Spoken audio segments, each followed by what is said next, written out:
Hello, everybody, and welcome. My name is Barry Merrick. I'm co-founder and CEO at Ivy and the chapter chair of YPO Metro New York. And it's my absolute pleasure to introduce all of you to Judy Samuelson. Judy, welcome. How are you today? I'm great. Thanks so much for having me. Glad to be here. It's so good to have you, and it is so good to have an opportunity to have so many amazing people from around the world joining us for this critical conversation. We're going to be focusing on how we can all better master what Judy calls the 6 new rules of business to create real value in a changing world. So we get 60 minutes together. There's an ambitious topic, but my hope and my goal for this conversation is, with Judy's guidance, to really figure out how we all can, as organizational leaders, take our organizations to the next level and really expand our global impact in the most positive way possible. So Judy is the ultimate guide for this particular conversation.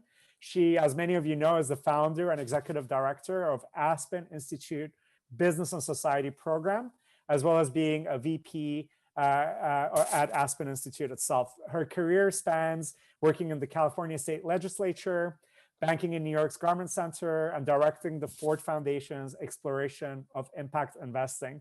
She is a Rockefeller Foundation Bellagio Fellow, as well as a director of the Financial Health Network. So Judy, welcome. To kick us off, I want to start by asking you about your latest work, your latest book that really focuses on these 6 new rules of business. Share with us the vision that drives you, that led you to founding your division at the Aspen Institute, and that led you to writing this book. What do you believe is at stake here, and how do you think we can best get involved? Well, thanks again, Barry. Thanks for having me. You're kind to call it my latest book. It's my only book, and I'm not so sure I'll write another one. It's been quite a journey getting to this point, but it is exciting to be here and to be able to talk about these ideas.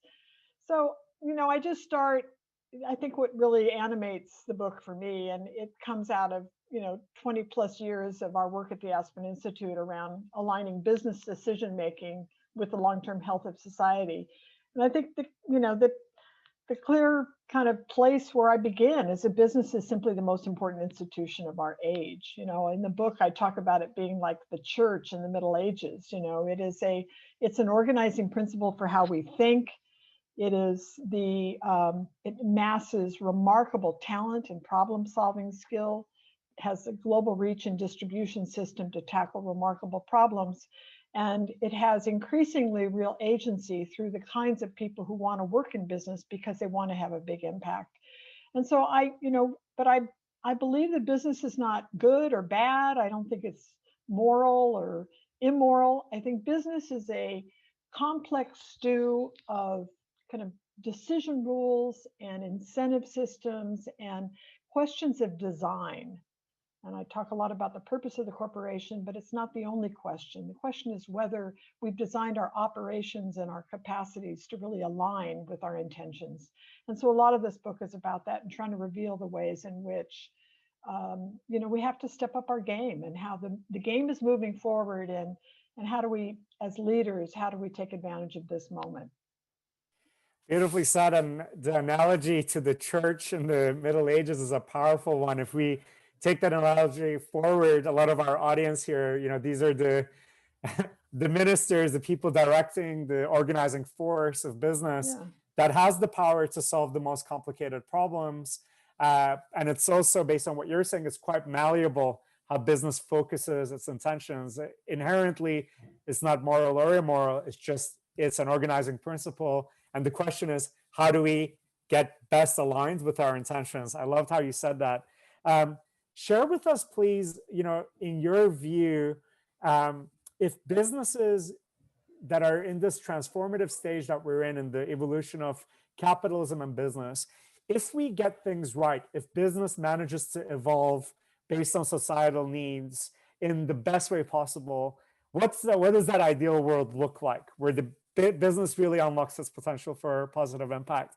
Share with us that end of the spectrum, but also share with us what's also the danger if business doesn't get it right. What are the dangers that we face, so that we can have this spectrum of what's possible in the future, and what kind of a vision we can drive towards, and what can we look to avoid?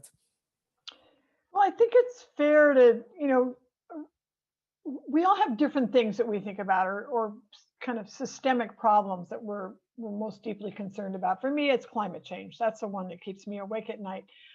But I don't think there's any problem that we would identify, or that people might raise their hand and say, this is the one that I'm most concerned about, that we would that we can't draw back to business as an agent of change, but also business as a contributor to the conditions in some way, shape, or form. The connections run deep here. And so, but I try not to talk about it. I don't believe that there's some perfect state here. Obviously, these are not new questions. The tensions between democracy and capitalism, the tensions between kind of individual freedom and community interests, these tensions have been playing out forever. These tensions were, at the Aspen Institute, you can take an executive seminar that explores these tensions that remind us that we've been talking about these since the 18th century and probably before that. So I guess I would posit this idea that this is not a destination. It's not like we get to the end point. It's much like the analogy I would use is with the quality movement, total TQM, total quality management, that the destination is always shifting. And it's about empowering people. It's about listening well. It's about assuring that we are enlisting our employees as our kind of front line, not only in delivering essential services, but also in identifying both risk and opportunity.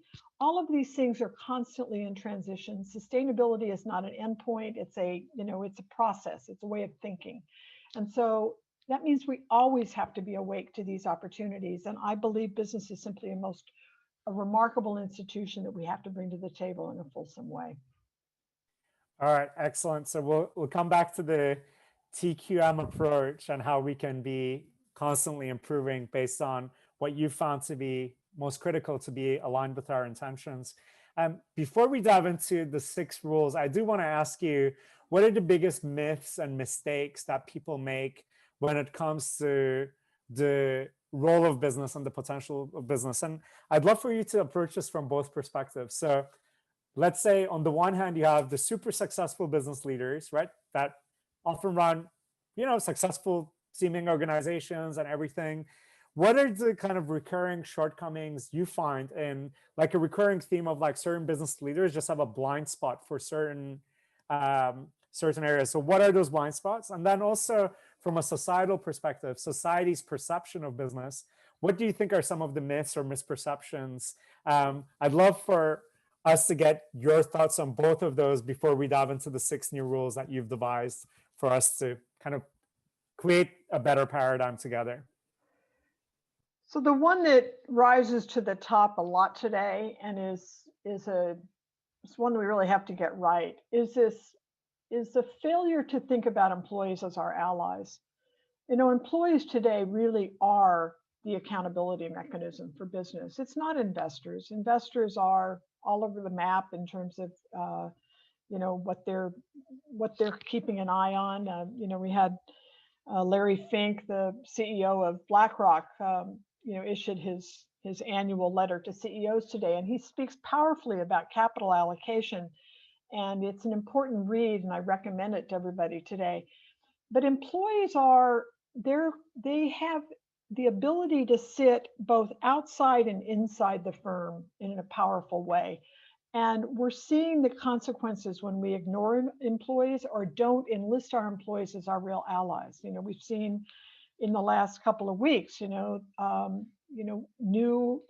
unions being voted on. At Google, there's a union that's has begun, 220 employees who courageously said, we're going to move forward in this direction. Amazon is facing down a vote for unionization at Amazon.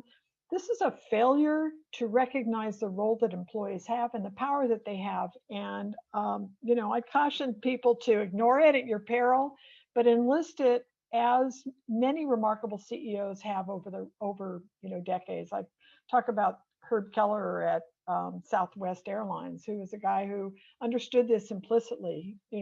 How much good can you do as an airline if you don't have your employees at your back? If they're not engaging appropriately in terms of customer service and quality of delivery. So that's the one that rises to mind. I do think there's some blind spots today, things that we don't tend to talk about. And I'd mention a few that are cropping up right now. We're going to be seeing a real conversation again in the United States with a new administration about what's a fair tax. Under the Trump administration, we reduced the corporate tax from 36% down to 22% or something along those lines. Will there be an effort to now bring it back up again? Or can we actually enlist companies to assure that they're all paying the 22%, the lower rate? Or are we continuing to view tax as something to be avoided? I get that it's a cost of operation, but what's the right relationship between the company and its host community? And how should that relationship evolve? So, that's kind of thing we don't tend to talk about. We tend to talk about it's just kind of like a cost of doing business and something that could be eliminated if best. We're better off if we can. I think there's other questions. I think the one right now is very present is money in politics. And, a number of companies have kind of hit the pause button on this to let things sort out. Will we just go back into it as business as usual and start trying to buy influence, or is there a new reckoning? And of course, one of my favorite topics, which I do write about in the book, is how do we pay executives? These are all third rail issues. They are all consequential. They set the tone in boardrooms. They respond to kind of what we reveal as a real purpose of the corporation. And there's an opportunity to kind of delve into these things that are not easy to talk about. There's no formula for how to manage through them, but they're a window into the real purpose of the enterprise and what we hold dear. Thank you, Judy. It's powerful. So we've got a lot of key points to think about, and a lot of what you're mentioning is around like these themes are very thought-provoking. So like, what's the right way to view employees? What's the right way to view taxes? How should money and politics interact with each other? And how do we pay executives? So these are big, big questions. And I'm excited to now dive into the 6 rules, and we'll come back to some of these themes with the rules in mind. So share with us how you devise these 6 rules and just a bird's eye view of what the 6 rules are. And then we'll dive into each one in turn to figure out how we can all take specific practical actions to get better aligned with what you believe are critical rules to be doing better. So share with us, how did you come up with these and what are they? Well, I came up with them as a way of trying to illuminate the forces that are driving change in business. And so let me just go through them and we'll see what comes back up. But the first one, and this is one that's going to be obvious to anybody who runs a business today, that the real value of the enterprise is rooted in things that are really hard to measure. When I went to business school, it was about bricks and mortar and, kind of forecasting future costs and discounting them back and determining the value of the firm. It's about intangibles. It's about talent. It's about intellectual property. It's about, reputation. It's about trust. It's about customer loyalty and employee loyalty. This is what explains the value of the company. And that means we have to operate differently to realize that value. I also talk about, the second rule is about purpose. We tend to believe that purpose is that the law constrains our ability to design the corporation. Certainly it's not true. The law is not the constraint. What's constrained is either our imagination or our ability to align our operations with the real purpose. And purpose is revealed by how we actually operate. So the purpose is a choice of the executive, and corporations serve many purposes. The third rule is one that's constantly shifting, but it's about who's really defining the responsibilities of the corporation. And in an era in which we're operating with supply chains that may be touching dozens of countries, customers that are global in operation, we don't define the responsibility of the company inside the gates. It's being defined by actors who have kind of larger questions that they are working toward, whether it's, climate, whether it's deforestation, the quality of natural resources, and whether or not business systems are designed with respect to the ecosystem or not. These kinds of things, I mean, it's not, companies are not targeted because they are the worst actors. They're targeted because they're the biggest brand and the most influential. And that's a constantly changing environment, and one in which one needs to be supremely conscious, both to be a good actor and to avoid the kinds of repercussions of being blind to where these forces are going to land. Fourth, I'll just mention again briefly, employees. I call it, their accountability from the cafeteria. Not that anybody's in the cafeteria today, but you get the metaphor. So that's really a new accountability mechanism that's playing out in real time. And then finally, today it's not so much about financial capital. We've seen lots of examples of companies that go public in name only. They do a direct listing in order to take out their early investors, but they're not, companies like Snapchat and Spotify, they didn't go public because they needed to raise capital. And they're quite clear in their design of their public company in terms of the design of governance, not to give away rights to, shareholders who are kind of engaging in an aftermarket. You got your money, we used to say, at the IPO, and today it's not even at the IPO. You may have gotten enough money in the early rounds of investment to satisfy the growth of the enterprise. So why do we assign it so much power? Why do we assign capital markets as much power as we do from inside the firm is kind of the question. So I basically talk about how it's really culture that defines the enterprise today, not financial capital. And then finally, this is maybe the most important at all. It's about co-creating to win. In a world in which we're really living through existential crises, we don't solve our biggest problems with one company at a time. There is a need to collaborate. There's a need to co-create. And we are seeing one of the most remarkable examples of that in this pandemic, where we have cut the pace of the introduction of vaccines from, I think the most recent example is actually 4 years it took to go to vaccine. It might have been the mumps, I think. We have effective vaccines that have been brought to the market in less than a year. That's remarkable. And it's a story of co-creation, not just competition, that we will learn as we get closer to this example. All right, excellent. Thank you, Judy, for that overview. I'm really excited to dive in. For everybody who's participating live or those who are listening to the recording subsequently, I would love for everyone to be active participants. So as we go through these rules, Judy's going to share with us key actions we can take to get better aligned. I'd love for everybody to be constantly thinking for themselves, given in your organization, where are you 0 to 10 in your estimation for how well you're doing on each of these rules? And then what are the specific actions you could be taking based on Judy's guidance to get closer, like a point higher, or make those improvements? As Judy said, this is a journey. We're not all going to get to the 10 out of 10 and just stay there. We have to keep improving, and hopefully these rules will be a great guidepost. I loved what you said, Judy, on the second rule. The limits are, on the one hand, our imagination, and on the other hand, it's our ability to align how we do things with what we're imagining. So that really galvanizes me, because it makes me feel like, look, as long as we just dream as big as possible and then take the actions necessary to make it real, that's huge. So let's start with the first rule. Let's take these in turn. Rethinking risk. Okay, so you said real value is hard to measure. The intangibles are hard to measure.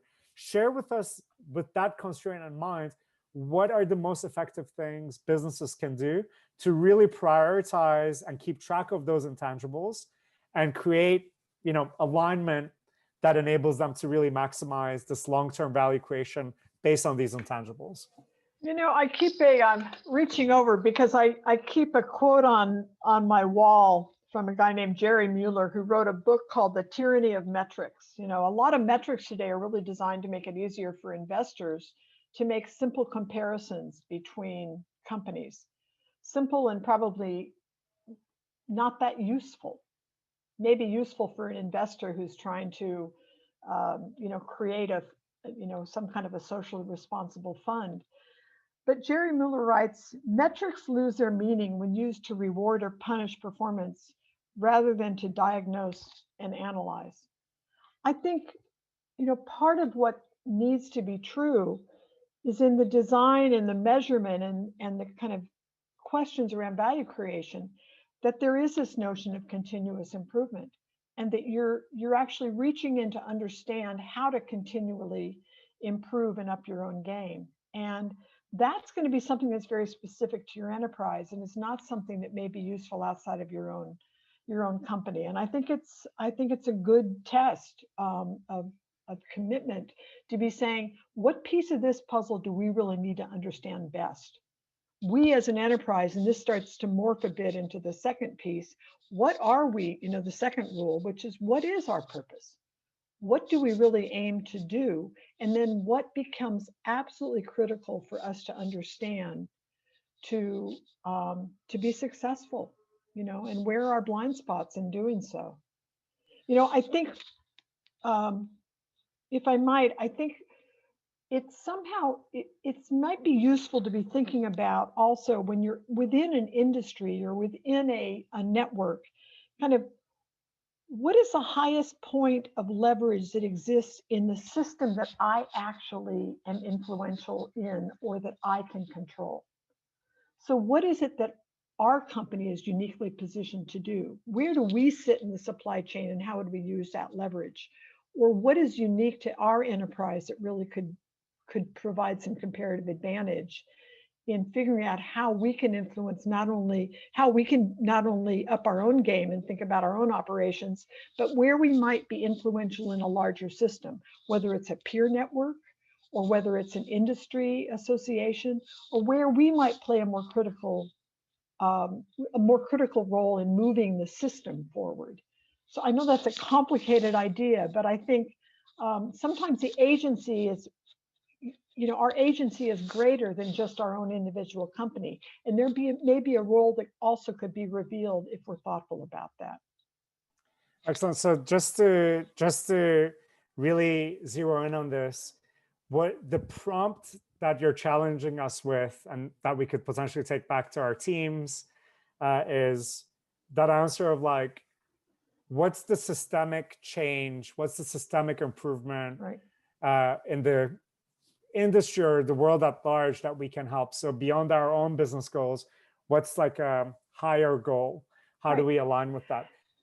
Is that? But it's not bad to start where you are. We call it choice points in our organization. Like, where do you have real choice points? What are the leverage points that you have to pull that actually influence inequality, that actually influence economic opportunity? And then then you can start opening up this circle to say what other choices might we have that could be influential in the system we're a part of. Okay, so I know this was like a mix of the first two rules together. So the purpose piece, as well as rethinking risk, as you call it, like, like the intangibles. Could you share with us any case studies or examples, or like what I'm really trying to get to is like, what are the very tangible, specific things we could be doing tomorrow or next week, this in February with our businesses to rethink risk and better define our purpose? Any other examples of companies who've done it well that you'd want us to keep in mind? Well, unfortunately, some of the better examples are ones we've learned from are companies that haven't done it well. If we look back over the last, few years, we've had this remarkable example of Boeing, or think back on, VW, or Wells Fargo. Some of these companies that what became revealed is, regardless of the kind of lofty statements about corporate purpose, what became revealed is that the purpose was actually about share value, or the actual purpose of the corporation in the case of Boeing was to beat Airbus, and it became a defining driver of how the company thought about what it needed to accomplish in order to be, first in the market, and to make sure that they didn't lose the American Airlines account to Airbus, or whatever the marker of success was at the time. And in doing so, they then failed to be listening to those who were on the ground, who could have identified the kinds of risks and problems that they were seeing. And so I think the same thing happened with Volkswagen, in the horrific example of Volkswagen, which stood for kind of green and small is beautiful, and those things that we tended to identify with higher kind of sustainability attributes and operations, and instead really tarnished their brand, remarkably so, by again kind of engaging in kind of a magical thinking about that we could have high performance at the same time that we could have low emissions, and that those two would simply resolve through some kind of management system that we then failed to achieve. So I think we have some stunning examples. On the other hand, there are lots of examples of companies that have done this exceedingly well. I write about Southwest. I write about Herman Miller, which is another remarkable company that was designed to listen to employees from the outset. So there's a lot of companies to talk about that have been thoughtful about their purpose, and also the execution of purpose from their founding. All right, got it. So essentially here, I mean, those examples that you gave are examples of, when this goes really bad. So what I'm hearing here is, by being aligned with a larger purpose, by also thinking beyond the corporation, by looking to address all kinds of important issues above and beyond like the next quarter's earnings, it can help both drive innovation and do better business, but also it can limit the risk of making crazy errors that can destroy the reputation of the company and so forth. And it helps you attract the right talent.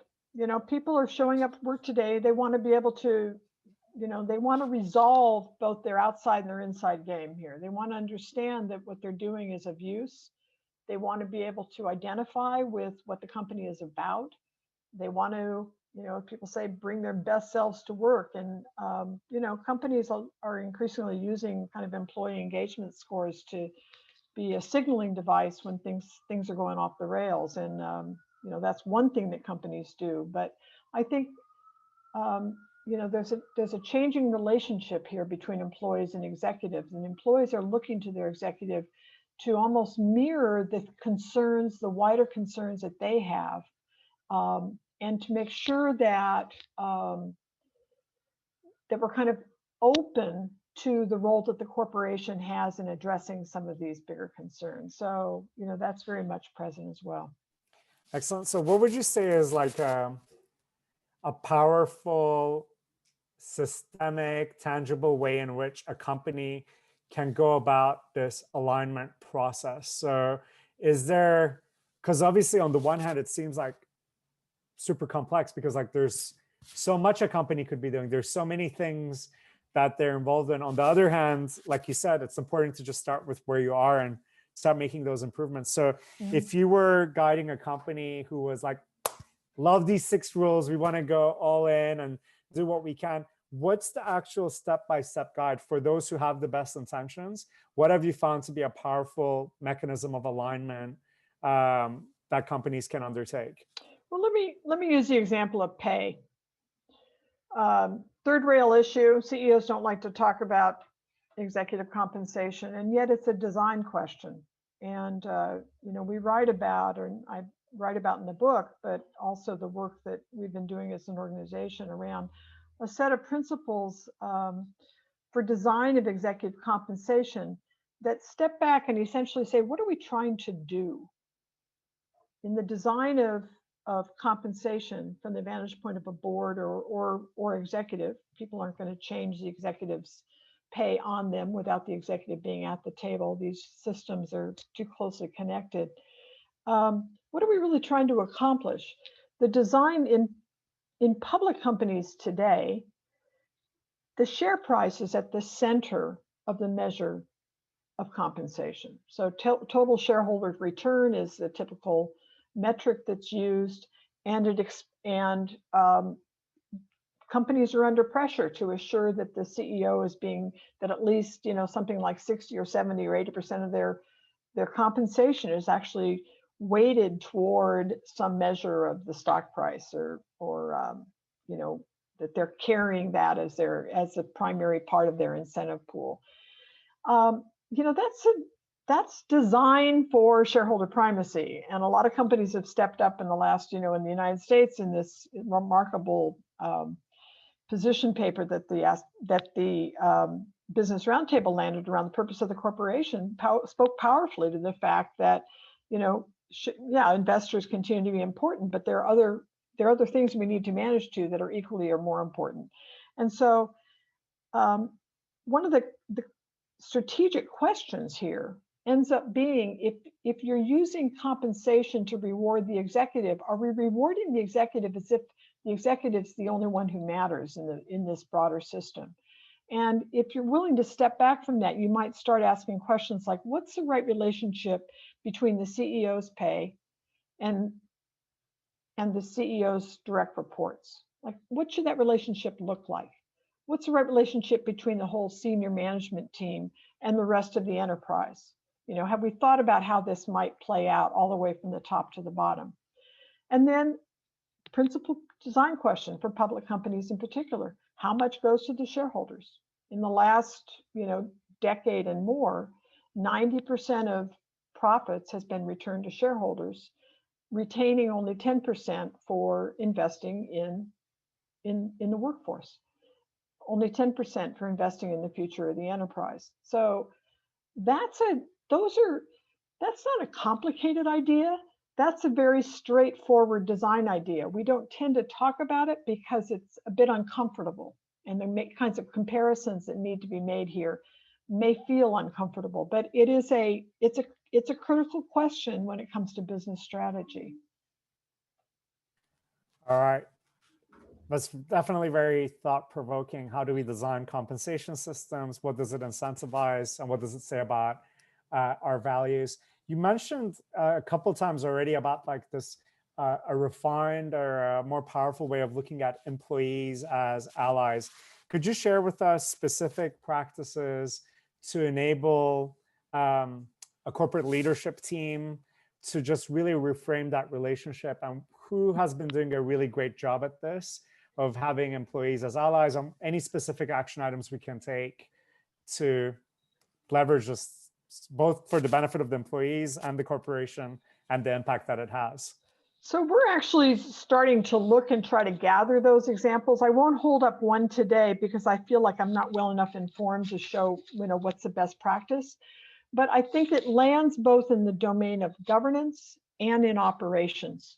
So, we're hearing and starting to read about companies that, for example, have created what they call a mirror board, a board that sits in between the traditional board governance and what you might have thought of as being kind of the typical way in which workers might organize, say, in a union or some other mechanism like that.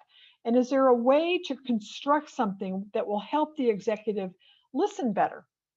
That might mirror the breadth of experience, the age, the kind of attributes of the workforce in a way that will help to engage them more fully in questions of design and operation. And so, can you actually create new structures to bring those voices into governance? Can you bring them into decision making in new ways? And so those are some of the things that we're starting to try to inquire about and think about, with the idea of being able to share them more broadly.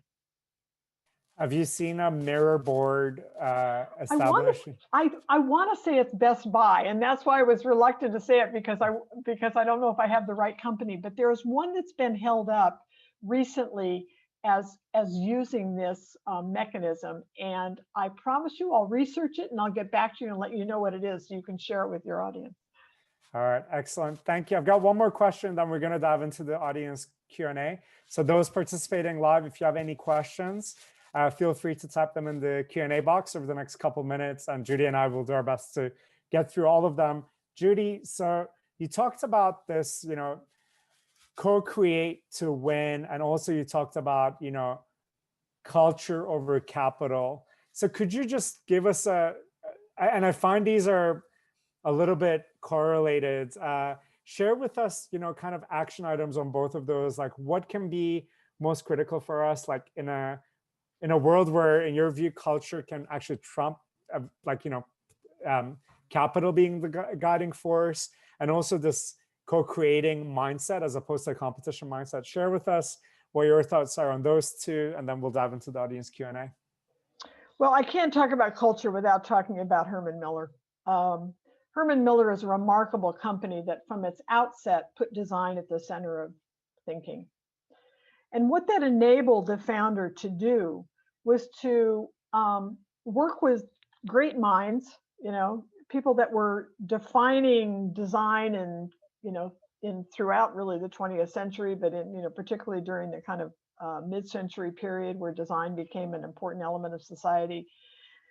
But what it did by putting the focus on design as kind of an organizing principle for, in this case, the design of furnishings and office furniture and the like, was to value the designer himself. They were mostly men. And what that enabled them to do was then open up the question around innovation by employees. So by putting the focus on design, it was not a very big step for the employees to then start thinking about how design connects to the ecosystem in which the company operated, and to open up, decades before their competitors really got there, questions of green design and sustainable design. So I think that's a brilliant example where by designing a robust culture, by really enabling employees, they created the kind of culture that drew the best talent. It reinforced the emphasis on design that was present through simply acquiring and working with excellent designers. But it started to reinforce and created principles that were kind of elevated in the in both the talent and in the culture of the enterprise itself to remarkable ends. And this is, it's been a public company for a very long period of time. And it's one that I think we can continue to learn from. All right, excellent. It really reminds me of a recent case study we did together at a program I was in at Harvard Business School around a lot of companies rightfully obsess about the customer journey. How do we make that customer journey as valuable as possible? And the mind-blowing thing about this particular case study was a company who not only did the customer journey really well, but they did a stellar job of the employee journey. How do you design an employee journey that enables them to get as much, as clear an influence over the customer experience and the benefits and so forth? So one thing that, from my experience, that's been very helpful to think about recently is can we pay as close attention to the employee journey as we do to the client journey to achieve a lot of what you've shared with us here today, Judy? Great. So with that in mind, I'm going to switch now to the audience questions, starting with Diego Velez, who says that most of the businesses in the world are family businesses. What do you think the role of the families is to assure the 6 new rules? Well, it's definitely a question of legacy when you get to families, and family businesses can be pretty complicated enterprises, which I'm sure I'm not telling your participant anything that they don't know from their own experience.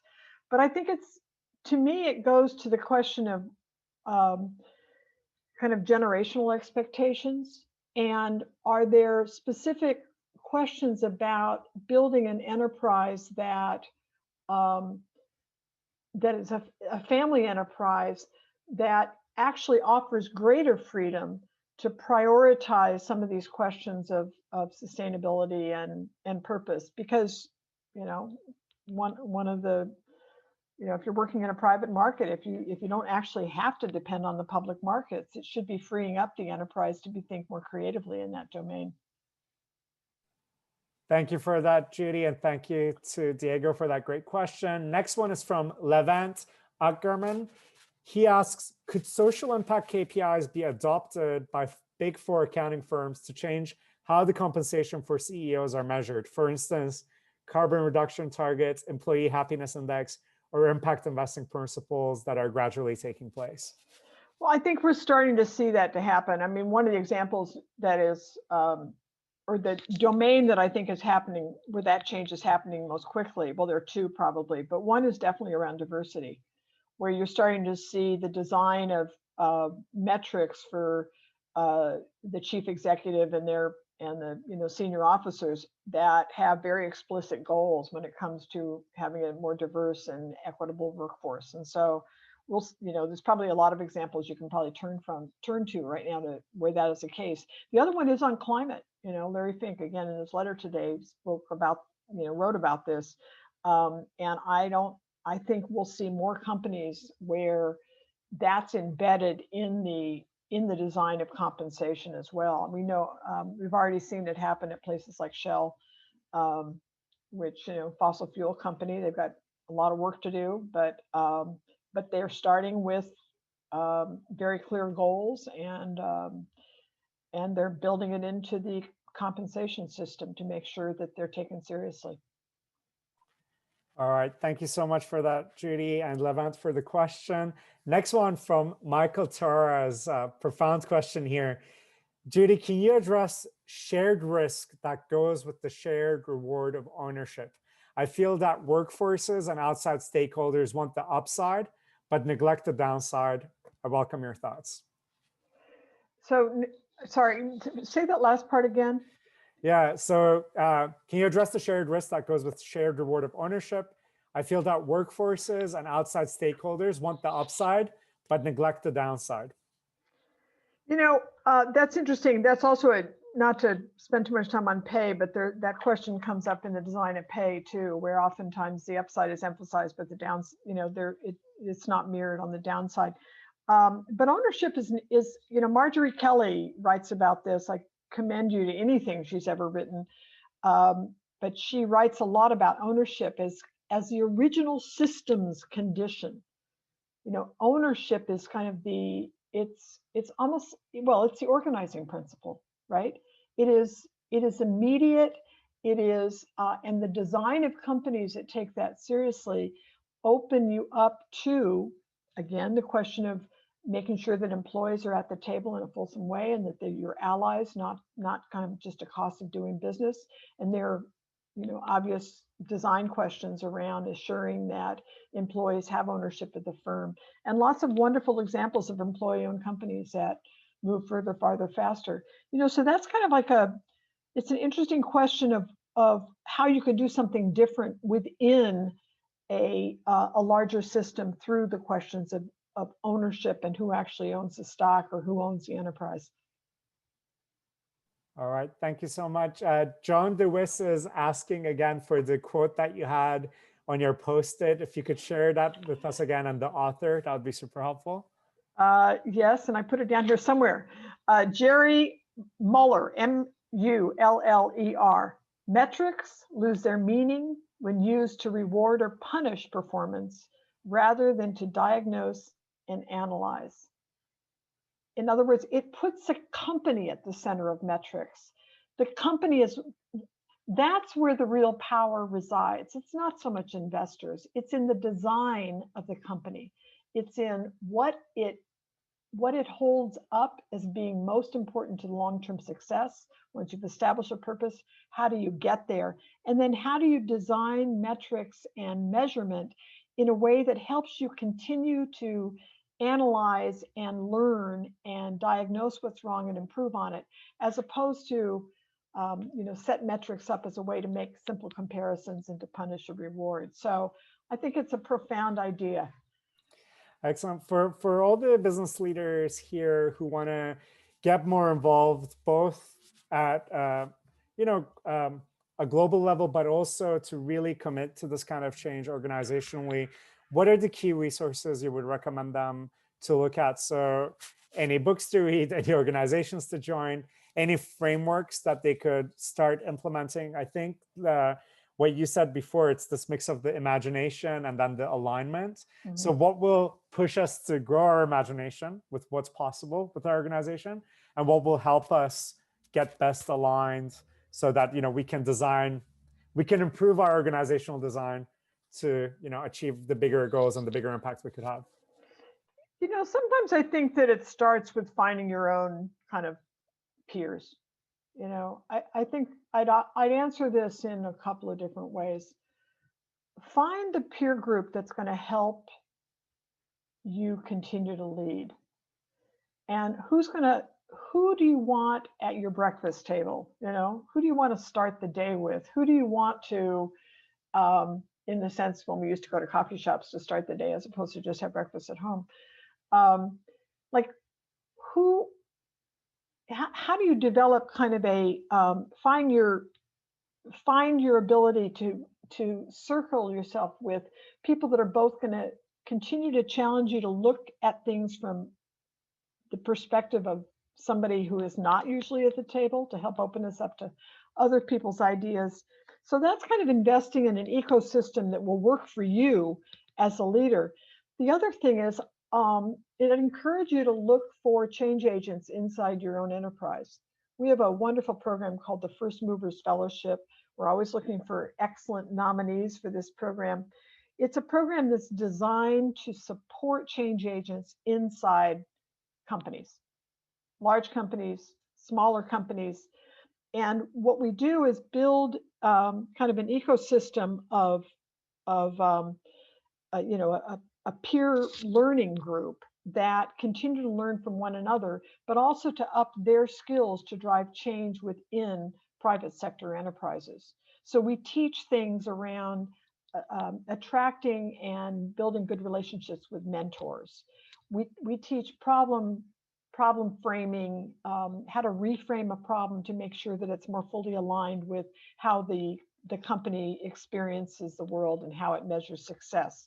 We teach storytelling so that, and strategy, but telling the strategy of change in a way that is empathic and it kind of speaks to the human condition, is not just told in kind of a too antiseptic a way. And so we teach these skills to change agents within, and remarkable things, they're able to accomplish remarkable things as a result of the skills that they build and the experience that they retain from building kind of a working group, a cohort, a class of people that are trying to drive change in other enterprises and other kinds of industries. So it's just a great learning culture. It's called the First Movers Fellowship.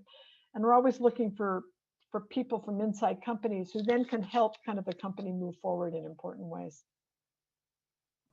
Excellent. Thank you so much, Judy. We've got one more audience question, and then I'm going to ask you to help us wrap up the conversation. So Michael Reagan asked an interesting question. I want to make sure that we cover. So what he says is, this is his words, "What I find interesting is that during these pandemic times, when there's so many more immediate and pressing challenges than, let's say, climate change, I wonder about why the issue of focus and prioritizing what your company will need to survive and thrive has largely been discussed. Being climate friendly and diverse are nice and important, but surviving seems to be a higher priority." Just wanted to see how you come at this, Judy. So this is not my thoughts. Like, obviously, it feels oftentimes like survival is super critical. And I wonder if Boeing and Volkswagen also were thinking, well, we got to survive, and therefore, so how do you balance the business's need to survive? Business is actually oftentimes like not too many businesses who were, on the Dow Jones list is still around 100 years later. So tell us about that, like the need to survive and these bigger priorities, and why, how we should be prioritizing with this in mind. Well, I think it's the ultimate short-term, long-term thing. Indra Nooyi used to say, well, long-term is really just a bunch of short-terms rolled up.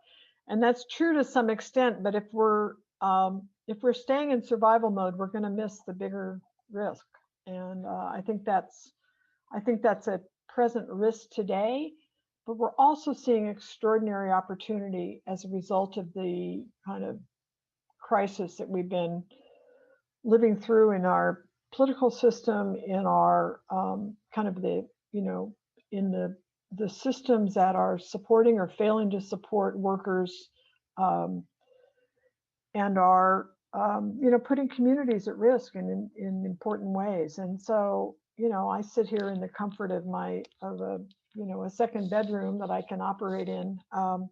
I'm not feeling the pain that many people that don't have work are, in communities that are at risk in ways that I can't even begin to measure. But I think that climate change is going to make what we're dealing with today, if we don't contend with it, like child's play. And I, I commend you to look at Larry Fink's letter, because he's right on message in that if we think back about communities, from the ones that have dealt with wildfires to floods to increasing power of hurricanes, and this is the new reality, and we simply don't have the luxury of time anyway to think that that's something that maybe we can push off.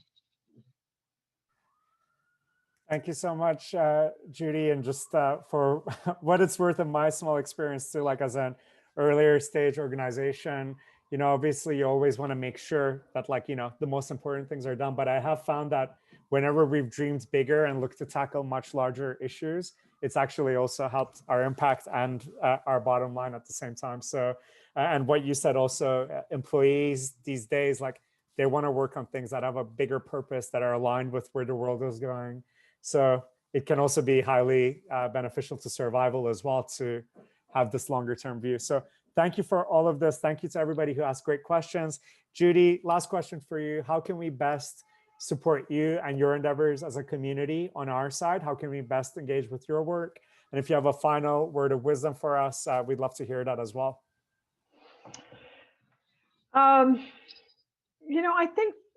I think what I would ask is, well, read the book, buy the book if you're inclined, and give us feedback on it. Look, I was on a call last week. I was moderating a conversation about CEO pay. You can tell it's an issue that I care a lot about, and feel that it's one that is about trust.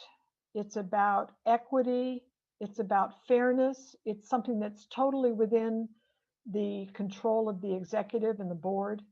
And yet, I said on that call, I've never been in a corporate boardroom when it was occupied by the board. I've been in a lot of corporate boardrooms. It was when nonprofits were borrowing them, or somebody was holding a nice dinner. You all sit in you're sitting in the hot seat, and you see things that we can't see from the outside. And so I'd love your feedback, and I'd love to hear from you and your members and partners on this call about what resonates, what felt flat, where there's room for us to continue to improve our game. Again, we believe deeply in the power of business to solve our most complex problems. We want to make sure that we're leaning in a way that's useful. And so, that kind of feedback system is really, really important. I don't know, a piece of advice, I tend to think back about these questions of kind of systemic risk, and these domains in which we are inclined to work on a complicated problem. And I think that there's one piece that I draw from the experience of companies that banded together as they began to see the promise of World War II coming to an end. And we're looking toward building an economy that would be robust enough to bring people back, from men and women back from the front, particularly men. Women got thrown out of their jobs in order to make room for the men coming back from the front, let's be clear. But it was the time, and it was a remarkable kind of enterprise that took place where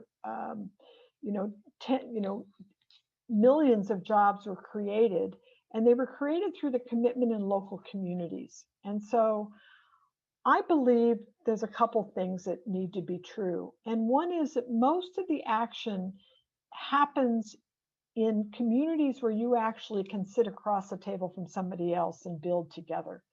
So I both think that powerful change happens when somebody steps up and essentially raises the game on others that are in the sightlines of this enterprise. And so I do believe in the power of one company or one individual to make a difference. I also think that in designing partnerships, it's important to find partners. We're all kind of like, when we get eager about trying to solve a problem, it's like, well, how many people we can get in the room to try to mask this, to map out this problem and to drive change? I think the important things happen when you find a partner who really fulfills a need that you have, as opposed to one who may weigh you down in terms of your ability to really drive change. And I've thought a lot about this because we've engaged in partnerships over the couple of decades that I've led this organization. And I know those that have really made a difference. And it's often like our partnership we have right now with Korn Ferry on the design of pay. Korn Ferry brings very complementary and very different skills to the table. They need us, we need them on this question of the design of CEO pay. And it's been a remarkably important partnership. I could use that example in other domains as well, or there's other domains of other kinds of partners, but kind of finding the one that fulfills a need you have, but does not weigh you down with expectations that you can't meet, I think is really one of the powerful things. And at this going back to this example of the close of World War II, it was about finding trusted brokers that they could design a system of driving change that really made the difference. And these were people they knew and they could trust. We have to be open today to talking to people that we don't trust. So it's not just about staying inside our bubble. But I really believe strongly in the power of the individual to make a real difference. Thank you, Judy. You really enabled us with your frameworks and tools and thoughts to imagine bigger and also think about how we can be better aligned. And this last point on partnerships is critical too. Like, we don't have to figure it all out within our organizations. Who can we partner up with? And we appreciate your thought partnership today and wish you the very best on your important journey and look forward to supporting you every step of the way going forward. Thanks so much. Thanks for having me. I've enjoyed it very much. I've learned just from hearing your questions. Thank you so much, Judy. See you again very soon. And thank you, everybody, for joining us. We'll be back again tomorrow at the same time. Take care, Judy. See you soon. Thanks. Bye.